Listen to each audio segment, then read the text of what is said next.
Bienvenue sur Expédition Tech, le podcast où l'on part à la rencontre des entrepreneurs tech qui révolutionnent leur marché.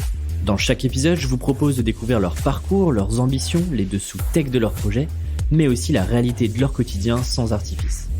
Et cette semaine, je vous propose de découvrir l'histoire de Zouv avec son cofondateur Arnaud Lerodalec. Et c'est parti, sans transition, on se retrouve directement avec Arnaud. Salut Arnaud. Salut Alexis. Bienvenue sur Expédition Tech, je suis ravi de t'accueillir aujourd'hui. Très content d'être là également. Je te propose de justement m'expliquer rapidement, en quelques mots, qu'est-ce que c'est Zouv ? Alors Zouv, c'est une entreprise qui développe complètement de zéro un service de vélo électrique partagé. Donc c'est des vélos qu'on a développés entièrement en interne, à la fois sur la partie mécanique, électronique, logicielle, mais aussi sur toute la partie plateforme, application mobile, données, ce qui nous permet d'avoir une main complète sur l'objet et de le faire évoluer en fonction des retours des clients. Et on a développé un nouveau système de stationnement qui va s'intégrer de façon compacte et ordonnée dans les lieux les plus denses des villes pour pouvoir résoudre le problème du stationnement sans créer de désordre, mais sans avoir une infrastructure qui est très très lourde à déployer. Comme ce qu'on peut voir par exemple typiquement à Paris sur des Vélib où tu as des grandes stations de 15-20 mètres de long. Exactement. En fait, quand on s'est lancé, on était un peu à ce moment charnière où on avait le nouveau Vélib qui arrivait à Paris. On a eu toutes les difficultés qu'on connaît avec des travaux qui prenaient des mois, qui bloquaient les rues. Et dans le même temps, on avait ces nouveaux services de vélo sans station qui arrivaient en provenance d'Asie. Et donc, nous, on est arrivé à ce moment-là, on a créé la société à ce moment-là et on s'est dit qu'on devait trouver un nouveau système pour stationner les vélos dans ces centres-villes. Et c'est comme ça qu'on a développé cette nouvelle station qui fonctionne comme un parking pour les chariots de supermarché où en fait on a une borne qu'on vient ancrer dans le sol et qui sert à accrocher un premier vélo et ensuite les vélos s'accrochent les uns aux autres. Donc avec ce système de stationnement, on peut venir mettre 4 vélos au mètre. Typiquement, on prend une place de parking voiture et là où on met une voiture, nous on vient mettre 15 vélos avec la borne et un petit peu de place pour manœuvrer autour. Et ça nous permet d'avoir une infrastructure qui est beaucoup moins chère que les infrastructures existantes, qui est plus facile à déployer et qui va apporter de la compacité dans le parking. Alors on y reviendra, mais il y a quand même quelques challenges techniques justement sur le fait que tu empiles entre guillemets les vélos les uns derrière les autres. Mais effectivement, avant ça, donc Zouv, vous l'avez co-créé en 2017 et à l'époque, comme tu le disais, on était beaucoup sur des vélos manuels. Vous, directement, vous faites le choix du vélo électrique. Est-ce qu'il y a une opportunité vous pensez que le marché du vélo et de la mobilité demain, il sera tout électrique? On le voit typiquement avec les trottinettes aujourd'hui. Les nouveaux acteurs de la mobilité côté vélo aussi se mettent à l'électrique. Il y avait déjà un enjeu en 2017 là-dessus?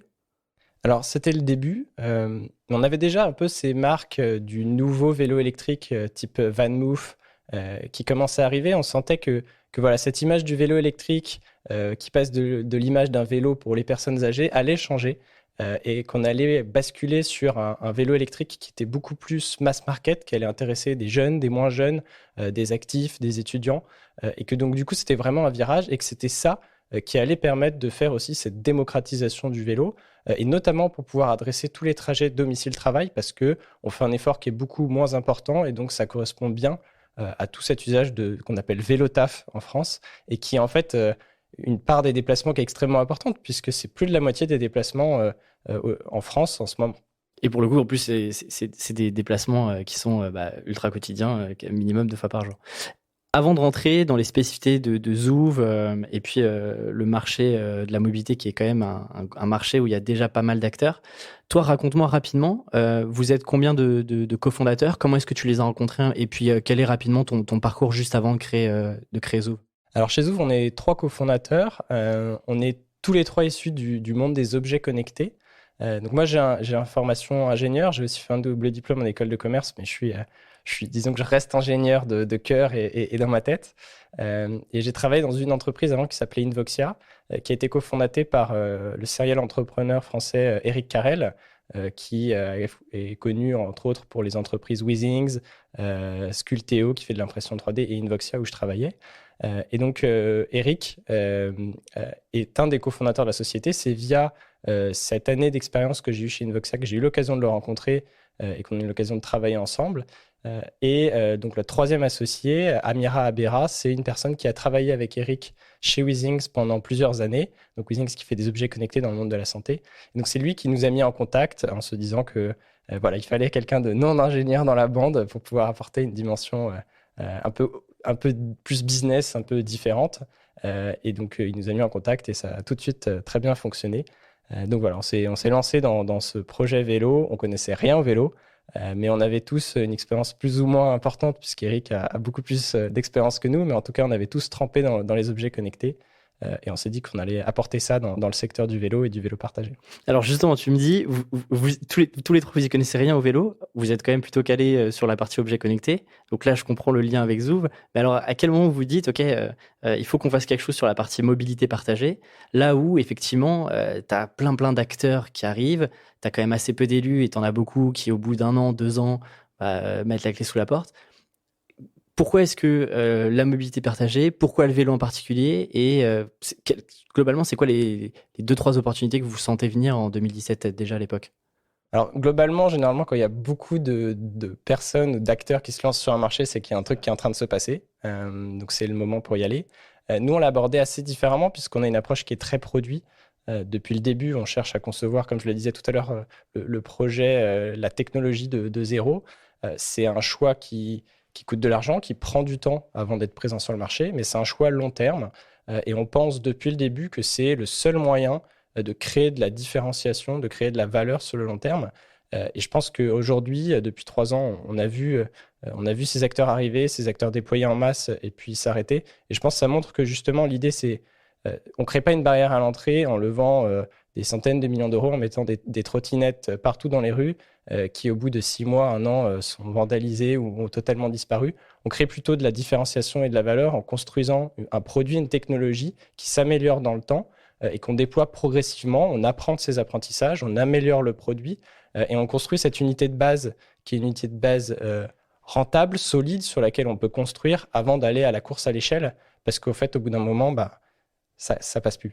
Parce que c'était quoi concrètement par rapport à des acteurs? Par exemple, si on prend un acteur qui va lever des centaines de millions d'euros, qui va déployer plein de trottinettes dans la plupart des grandes villes de France. Vous, la stratégie, ce que je comprends, c'est on y va petit à petit, on solidifie la tech, on a un produit qui est complet, qui fonctionne. Mais l'idée, c'est quoi? Le démarrage sur la première année de Zouv, qu'est-ce qui se passe? Est-ce que vous mettez rapidement en circulation? Parce que tu le disais, il y a la partie mécanique pure du vélo avec tous les composants électroniques, mais il y a aussi toute la partie app à gérer. Là où vous partiez quand même de zéro, on peut le dire. Concrètement, qu'est-ce qui se passe sur cette première année-là? Comment est-ce que ça se passe le développement? Est-ce que vous mettez tout de suite en circulation les premiers vélos? Raconte-moi un petit peu les débuts de Zouv. Alors, les débuts de Zouv, c'est vraiment de la R&D. C'est-à-dire qu'on crée la société, on capitalise de l'argent, notamment grâce à Eric, et on recrute une équipe d'ingénieurs pour commencer à construire ce produit. Alors, ce n'est pas l'approche Lean Startup qu'on apprend dans les écoles, mais c'est l'approche qui nous permet de construire les bases technologiques qui nous permettent ensuite de faire évoluer ce produit dans le temps. Et donc, pendant la première année, on a concrètement juste conçu le produit. On a passé 6 mois à un peu préciser technologiquement ce qu'on allait faire, partir de cette idée un peu générale de je veux parquer des vélos comme des chariots de supermarché à comment je le fais concrètement, comment ça se passe. Et ça, excuse-moi de te couper, parce que tu me disais qu'il y avait une inspiration asiatique. Là-bas, c'était déjà le cas. Est-ce que ce système-là, parce que je sais que parfois les vélos sortent de terre et sont parqués automatiquement, mais est-ce que le système que vous avez avec Zouv existait déjà ailleurs ou pas du tout? Pas du tout, non, c'est vraiment quelque chose qu'on a conçu. D'ailleurs, on a déposé des brevets sur cette technologie. L'inspiration asiatique, elle était plutôt sur le besoin de créer un modèle nouveau, moins lourd en termes d'infrastructure et qui va permettre de déployer rapidement. D'ailleurs, nous, on ne fonctionne pas uniquement avec des stations, on déploie les stations dans les zones les plus denses et ensuite on fait ce qu'on appelle du géofencing. On vient voir la position de l'utilisateur. S'il est à proximité d'une station, on va lui demander de mettre le vélo en station et s'il est plus éloigné de ces stations, on va lui permettre de parquer le vélo en free floating, sans station dans la rue. Et l'idée, c'est d'être évolutif dans ce déploiement, c'est-à-dire qu'on peut imaginer lancer une ville en pure free floating comme l'ont fait les acteurs qui sont arrivés depuis 2017 et puis voir en fait les lieux dans la ville où on crée du désordre. On sait très bien que ça va être les lieux, les gares, les hubs de transport où on a des agglomérats de voilà qui se créent et c'est dans ces zones-là qu'on va venir déployer de manière évolutive des stations parce qu'on pense que c'est la meilleure approche du déploiement de l'infrastructure. C'est pas je pense l'infrastructure, je la fige et ça bouge plus pendant 15 ans. c'est je déploie rapidement de manière souple et je viens rajouter de manière évolutive l'infrastructure dans la ville. On a commencé en se lançant sans station. On a déployé quelques premières stations pilotes avec des collectivités qui nous ont accompagnés là-dessus. La mairie de Palaiseau, notamment, sur la zone de Paris-Saclay, était une des premières collectivités à nous faire confiance. Et aussi avec des entreprises partenaires, parce qu'on avait cette idée de se dire que finalement, la mobilité, elle se fait aussi beaucoup. Alors un peu moins en 2020 où il y a beaucoup de télétravail, mais en tout cas en 2017-2018, beaucoup sur des trajets entre le lieu de domicile et le lieu de travail de l'entreprise. Et donc du coup, il fallait mettre des stations dans ces zones-là, puisque c'est là aussi qu'on allait avoir des vélos qui allaient se parquer. Et donc on a fait des partenariats avec quelques entreprises pilotes qui nous ont permis d'installer des stations sur leur domaine privé, mais qui restent quand même ouverts à tous, donc typiquement des parkings d'entreprises, qui nous ont permis de déployer nos premières stations. Et à partir de là, on a consolidé sur 5-10 stations lorsqu'on a commencé. Alors, on a lancé une expérimentation qui était en juin 2019. Et aujourd'hui, sur Paris-Saclay, on a près de 45 stations. Donc voilà, on a vraiment fait cette évolution vers un stationnement qui était plus free-floating à de plus en plus de stations en concertation avec les collectivités, en concertation avec les acteurs privés. Alors, on va revenir sur ce double marché, en plus, à la fois B2C et puis B2B côté collectivité et puis entreprise. Avant ça, tu me disais, première année R&D, donc il n'y a pas de vélo installé, c'est que de la recherche. Tu me parlais aussi du recrutement d'ingénieurs, de développeurs, je suppose. Explique-moi un petit peu, c'est quoi les premiers recrutements un peu stratégiques que vous faites? Et aujourd'hui, comment est-ce que ça a évolué 3 ans après? Parce que je sais qu'il y a une organisation qui est assez structurée sur la partie tech, qui est vraiment intéressante, qu'on ne voit pas partout par rapport au nombre de salariés. Je tease un peu, mais je te laisse peut-être en parler. Donc on a commencé vraiment avec les personnes qui allaient travailler sur le vélo, puisqu'en fait c'était là qu'au tout début il y avait le plus de chemin avant d'avoir un MVP qu'on pouvait déployer. Mais on a quand même aussi recruté des personnes sur les applications mobiles et sur la plateforme dès le début. D'une part parce qu'en fait tout ça fonctionne ensemble. Donc avant qu'on ait un vélo, on a une carte électronique, un peu de logiciel qu'on met sur cette carte et puis on a un peu de mécanique ailleurs. Et puis progressivement on fait rassembler tous ces ensembles. Mais il y a quand même besoin de créer un peu les dialogues communs entre ces équipes dès le début de l'entreprise. Forcément. Pour faire en sorte que on se dit pas on va recruter une équipe back-end ou des équipes mobiles au bout de 6 mois, 9 mois, et en fait on réalise qu'on est complètement passer à côté de certains enjeux qui sont spécifiques à ces équipes. Donc on a et que ça se déséquilibre. Exactement. Et après voilà, ça crée des tensions, c'est jamais bon. Donc on a vraiment recruté sur tous ces métiers-là dès le début. Mais c'est vrai que voilà, il y avait plus de personnes dans les équipes liées au hardware, liées au matériel. Et à mesure qu'on a avancé, on a plutôt grossi les équipes de développeurs sur les parties plateforme, applications mobiles, surtout la partie plateforme, parce qu'en fait, on commençait à avoir plus de besoins sur cette équipe. Et d'ailleurs, je pense que voilà, dans les prochaines années, on va continuer à grossir dans ces équipes-là. Et alors, raconte-moi un petit peu, aujourd'hui, il y a 50 personnes dans l'entreprise. Comment est-ce qu'elle est sur la partie tech? Je sais qu'il y a 2 ou 3 équipes, enfin sous-équipes. Est-ce que tu peux peut-être me détailler un petit peu rapidement quelles sont les équipes, comment est-ce que tout ça a été structuré pour justement bien communiquer et éviter qu'il y ait des petites tensions qui peuvent arriver au dernier moment parce que certains scénarios n'ont pas été prévus, quoi. Alors on a un peu organisé l'équipe comme on conçoit ce que c'est qu'une approche technologique long terme, c'est-à-dire qu'il y a un produit, donc un objet. Le vélo. Le vélo. La station aussi, mais essentiellement le vélo, qui nous permet de construire un service.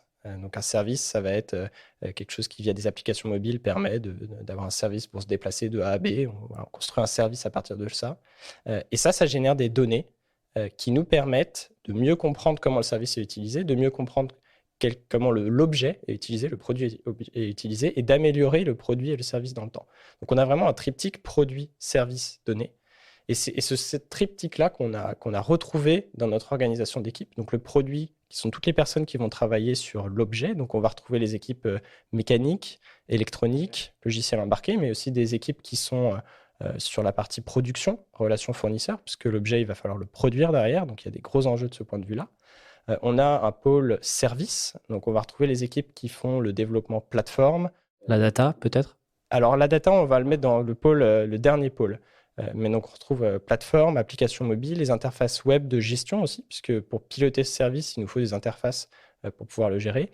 Et en effet, il y a ce dernier pôle qui est le pôle data, dans lequel on va retrouver des équipes de data scientists, des personnes qui vont vraiment chercher à valoriser la data que l'on remonte de l'objet grâce au service pour nous permettre d'améliorer le produit dans le temps. Qui risque, avec le temps, si tout va bien, normalement, de prendre de plus en plus de place à mesure que vous récoltez de plus en plus de data, je suppose. Tout à fait. Donc, je dirais qu'on transitionne d'une équipe qui était au début très produit, qui a ensuite été un peu plus service, et puis qui va devenir de plus en plus données à mesure qu'on avance. Et c'est combien de personnes aujourd'hui sur les 50 qui sont sur la partie vraiment tech au sens large du terme ? On a une trentaine de personnes aujourd'hui sur ces trois pôles. Alors, tu me parlais effectivement que vous avez démarré avec des collectivités, mais aussi des entreprises. Chose assez rare parce que, pareil, t'as les formules où, en fait, typiquement, si je reprends l'exemple de Vélib, c'est le marché, il est sur les collectivités et puis les mairies. Et puis, tu as aussi d'autres acteurs qui sont focalisés sur du B2C, donc directement de l'app jusqu'au consommateur final. Vous prenez un peu l'entre-deux. Sachant que moi, en tant que consommateur lambda, je peux utiliser Zouv sans aucun problème. Pourquoi avoir choisi justement de ne pas se focaliser sur un seul marché, d'essayer de, allez, on va dire, taper 3 marchés ? Il y avait une stratégie, une logique derrière, c'était plutôt pour tester. C'était quoi les réflexions derrière ça ? La conviction, c'était vraiment de se dire que si on veut construire la mobilité de demain, on a besoin d'embarquer tous les acteurs. Donc ça veut dire embarquer les utilisateurs finaux, mais aussi embarquer les collectivités et embarquer les entreprises. Donc c'est forcément plus de travail, mais en même temps, on n'y coupera pas, parce qu'en fait, tous ces acteurs-là participent de ce que c'est que la mobilité au sein d'un territoire. Et donc si on a une approche qui est uniquement B2C, on adresse une partie seulement des parties prenantes, et c'est plus simple d'un point de vue déploiement, mais on passe à côté d'une partie de l'usage et d'une partie aussi potentielle de la valeur que l'on peut aller chercher pour financer le service. Donc c'est pour ça qu'on a voulu travailler avec les entreprises. On a vu que c'était plus long, plus difficile que ce à quoi on s'attendait. Voilà, les cycles de vente en B2B sont toujours ce qu'ils sont, d'autant plus que la mobilité, c'est un sujet qui est important pour les entreprises, mais qui n'est pas urgent. C'est-à-dire qu'elles n'ont pas un besoin, comme si elles organisent un événement, il y a une deadline pour cet événement, il faut préparer cet événement. La mobilité, c'est un sujet où il n'y a pas de deadline. Et donc, du coup, on a toujours des cycles qui prennent du temps par rapport à ça. Mais pour autant, on sait et on a la conviction que demain, il faudra que les entreprises participent de ce que c'est que cette mobilité. C'est-à-dire toute l'idée du nouveau forfait mobilité durable.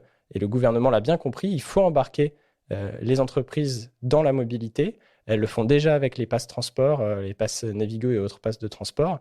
Et il va falloir qu'elles le fassent aussi avec le vélo, si on veut développer une politique vélo à l'échelle nationale. Là, aujourd'hui, en préparant un petit peu l'épisode, on avait rapidement échangé sur ce qui s'est passé en 2020. Forcément, il y a un petit peu moins quand même de trajets, ce que vous appeliez le taf, le vélo taf. Le vélo taf, exactement. Je connaissais pas cette expression. Concrètement, ça, forcément, ça impacte votre business. Ça impacte aussi le développement de Zouv dans le futur. Je sais que début 2020, vous avez commencé aussi à réfléchir à un nouveau modèle, un nouveau business model. Est-ce que tu peux peut-être m'en parler d'abord et puis après on reviendra sur comment est-ce que vous faites ce pivot-là, enfin ce petit pivot ? Alors on avait un peu cette conviction déjà depuis le début de se dire que nous on est une boîte avant tout produit, donc produit au sens large, produit et services donnés, donc une boîte technologique. On exploite le service sur les zones où on est présent, donc aujourd'hui Paris-Saclay et Bordeaux, mais on savait depuis le début qu'on n'avait pas vocation à lancer 50 villes à un horizon 4-5 ans. C'est des plans de croissance qui sont très très gourmand en termes de ressources et on n'avait pas forcément envie de cette course un peu folle à la croissance, sachant que d'autres se spécialisent déjà dans cette course-là. Donc on s'est dit à un moment, il va falloir croître aussi sur un modèle différent où c'est pas forcément nous qui opérons. Décembre 2019 et début 2020, on a été approché par un certain nombre d'acteurs qui voulaient se positionner sur le vélo électrique, qui s'intéressaient à notre technologie et donc engageons-nous dans ces discussions. Et donc voilà, on s'est engagé dans ces discussions depuis le début de l'année. On a pu signer nos premiers partenariats, d'abord avec Vulog, qui est un des leaders sur le marché donc du bike de sharing de manière générale, avec des entreprises en B2B, typiquement avec des entreprises comme Renault. Donc Vulog leur propose des voitures partagées, des trottinettes partagées et désormais avec Zouv, des vélos électriques partagés. Mais alors, juste pour bien comprendre, donc le partenariat, c'est que vous cédez la partie tech, en tout cas vous proposez la partie tech, mais vous proposez aussi la partie matérielle ou pas ? Oui, alors on propose une partie matérielle qui est l'objet et ensuite on propose une partie service D'accord. qui va avec ce matériel. Donc, selon les personnes avec lesquelles on travaille, on va valoriser une partie plus ou moins importante de la partie service selon ce que ces acteurs-là développent déjà eux-mêmes en interne.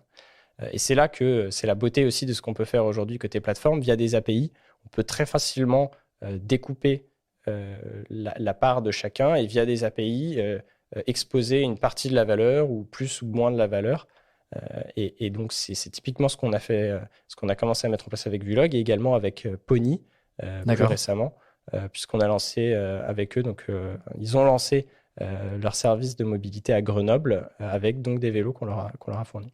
Et donc là, c'est quoi le modèle? C'est un modèle un peu plus soft avec, comme sur du SaaS avec un abonnement mensuel, ou alors tu as un prix d'entrée pour payer le matériel et puis tu as des frais de maintenance, de gestion de l'appli, ce genre de choses. C'est quoi un peu le business model par rapport à ce que vous faisiez avant? Donc c'est une partie en effet matérielle. On a donc une partie qui vient prendre en charge le coût du vélo, le coût des batteries, le coût des chargeurs. On a aussi les pièces détachées. Donc à la fois on va en avoir à la commande, mais c'est aussi des frais, des dépenses qu'on va avoir dans la durée de vie du produit. Et puis ensuite il y a un monthly fee, donc un frais mensuel pour chaque vélo qui est en circulation, qui vient couvrir toute la partie connectivité, la partie évolution du logiciel et tous les services qu'on va vendre à ces opérateurs. Là où on peut se différencier, c'est pas sur le coût forcément du matériel. Et c'est pas là qu'on va créer la différenciation, ça va plutôt être sur la baisse des coûts d'exploitation de l'objet ensuite dans sa durée de vie. Et l'idée, c'est justement que notre partie recurring revenue, les revenus mensuels, s'alignent avec cet objectif. Et donc, on soit incentivé à une baisse des coûts pour l'exploitant. Et comme ça, tout le monde est gagnant. Concrètement, quand vous vous lancez, avec quels avantages compétitifs vous pensez partir? Et est-ce qu'aujourd'hui, c'est toujours ces mêmes avantages-là, ou avec le temps, vous vous êtes créé, via la recherche que vous avez faite et puis toute l'équipe tech derrière, créé de nouveaux avantages que vous n'avez pas forcément soupçonnés au démarrage? En fait, il y a des avantages qui apparaissent ou qu'on avait en tête au début, par exemple, sur la station, qui là, dans les premiers contrats qu'on est en train de signer sur ce qu'on appelle la partie indirecte, donc lorsque nous, on n'opère pas, ne sont pas forcément nos avantages principaux, puisque ces acteurs-là, aujourd'hui, ne déploient pas de la station. Néanmoins, ça fait partie de leur plan potentiel d'évolution. Donc, je dirais que c'est des avantages qui existent, qui, je pense, seront valorisables à l'avenir, qui ne sont pas immédiatement ce qui nous permettent de signer ces contrats-là. Mais on a la conviction, et on le sait, parce qu'on le voit aussi dans nos discussions avec ces acteurs-là, que demain, ça pourrait être de nouveau valorisable. Donc, en fait, je dirais que nos avantages concurrentiels, ils évoluent aussi dans le temps, en fonction de ce que propose la concurrence, en fonction de ce que nous, on propose. Je pense qu'un avantage qu'on n'avait pas forcément vu au tout début, aussi parce qu'on avait une approche qui était plus dans l'exploitation nous-mêmes en interne du service, et qu'on a vu très récemment, c'est aussi le fait que nous, on soit un acteur français et qu'on travaille avec des exploitants français.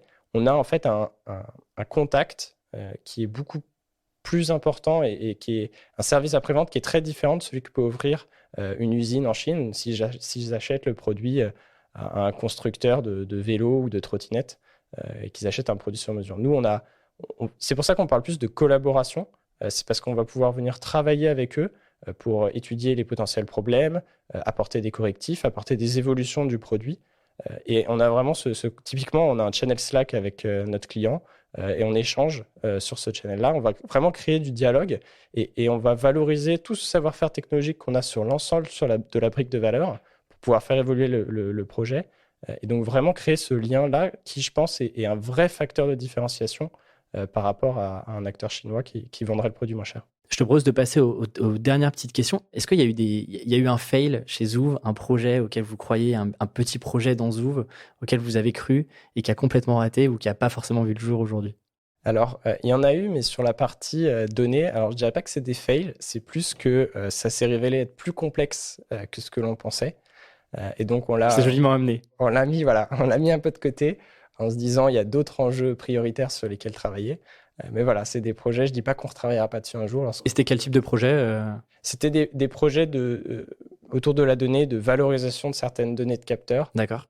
Pour pouvoir détecter des choses justement sur l'état du vélo, sur son environnement. Donc j'en dirai pas beaucoup plus parce que il est possible qu'on retravaille dessus un jour et qu'on arrive à lever ces verrous-là. Mais en tout cas, on les a pas menés à terme à ce moment-là du projet. Alors j'étais obligé de te poser cette question-là quand je vois que vous travaillez sur un projet de mobilité. Je me demande, moi, à quoi ressemblera typiquement la ville un peu du futur. Est-ce que tu t'imagines, je sais pas, de l'IA partout avec des robots à tous les coins de rue ou pas? Alors, je pense que j'ai pas cette vision-là non plus, mais je pense que c'est quelque chose qui va se faire de manière évolutive. Si on regarde 200 ans en arrière, on avait un paysage qui était déjà différent. Il y avait d'abord les chevaux, après les voitures sont arrivées. D'ailleurs, on a eu le vélo, puis la voiture, puis un retour au vélo. Donc, c'est un peu comme la mode. On a des retours comme ça sur des tendances qui avaient lieu par le passé. Donc, je pense qu'on ne va pas avoir un monde qui est 100% technologique. Les évolutions vont se faire progressivement sur les usages qui sont les plus pertinents. Mais je pense que ce sera multimodal. Je pense que c'est vraiment un point clé, c'est-à-dire que nous, on pousse le vélo, on croit énormément au vélo, mais on pense que tout ne peut pas être fait que par du vélo. Je pense que même si le transport en commun n'est pas en grande forme en ce moment, c'est quand même un point d'avenir pour la mobilité. Et je pense qu'en effet, toute la technologie va permettre de la meilleure cohabitation de tous ces services-là et complémentarité, à la fois par les modes de paiement, par la planification de trajet. Ouais, switcher entre différents modes de transport plus facilement qu'aujourd'hui, ce qui est parfois contraignant. Exactement. Et le partage va apporter de ça aussi. Nous, on fait du partage pour le vélo, mais je pense qu'il y aura du partage pour tout type d'objets. Et la technologie va permettre justement de relier tous ces usages-là pour pouvoir couvrir au mieux les besoins à l'instant T de chaque individu pour aller d'un point A à un point B. Dernière question rituelle désormais du podcast. Ce podcast s'appelle Expédition Tech. Je vais à la rencontre d'entreprises qui sont les plus tech possibles, en tout cas qui ont mis la tech au cœur de leur entreprise et du projet. Mais derrière, le contre-coup de ça, c'est que tu as beaucoup aujourd'hui d'entreprises qui mettent en fer de lance la technologie. On parle beaucoup de réduction de coûts, d'intelligence artificielle dans tous les secteurs et dans tous les métiers, d'automatisation de tâches, de destruction d'emplois, etc.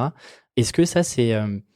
vous, de votre côté, chez Zouv, alors je sais qu'on n'en a pas beaucoup parlé, mais vous avez des vélos qui sont plus robustes que la moyenne, donc moins de maintenance aussi. Donc peut-être aussi des métiers qui disparaissent un petit peu sur cette partie-là. Est-ce que, tu vois, tous les enjeux d'emploi, de transformation des emplois actuels et puis des prochains emplois qui n'ont pas encore été décidés, est-ce que ça, c'est quelque chose auquel vous avez pensé? Parce qu'il y a aussi un enjeu sociétal. Vous avez un enjeu sociétal, notamment écologique, avec ces vélos-là, mais il y a aussi un enjeu sociétal humain. Est-ce que c'est quelque chose auquel vous avez réfléchi presque dès le premier jour de création de l'entreprise? Je pense pas que la réduction des coûts soit une mauvaise chose. Je pense qu'au contraire, c'est ce qui permet de construire l'avenir. Un exemple très concret, nous, on vend aujourd'hui des services de vélo électrique partagés qu'on produit en Asie. Pourquoi? Parce qu'il y a des contraintes sur la rentabilité du service qui sont très fortes. Et aujourd'hui, c'est compliqué d'un point de vue économique de produire en Europe. Peut-être que si demain on arrive à faire baisser les coûts, à améliorer la rentabilité, on va être capable de rapatrier une partie de l'assemblage puis de la production en Europe. Et je pense que d'ailleurs, il ne faudra pas le faire différemment, il faudra le faire aussi en s'appuyant sur les avancées technologiques. L'idée, ce n'est pas d'aller reproduire ce que font aujourd'hui les usines en Asie, ça va être de le faire différemment, plus intelligemment, en s'appuyant sur la technologie. Donc je pense que finalement, ce n'est pas une régression. La baisse des coûts, c'est quelque chose de positif parce que ça permet d'aller de l'avant et la technologie, ça permet ça.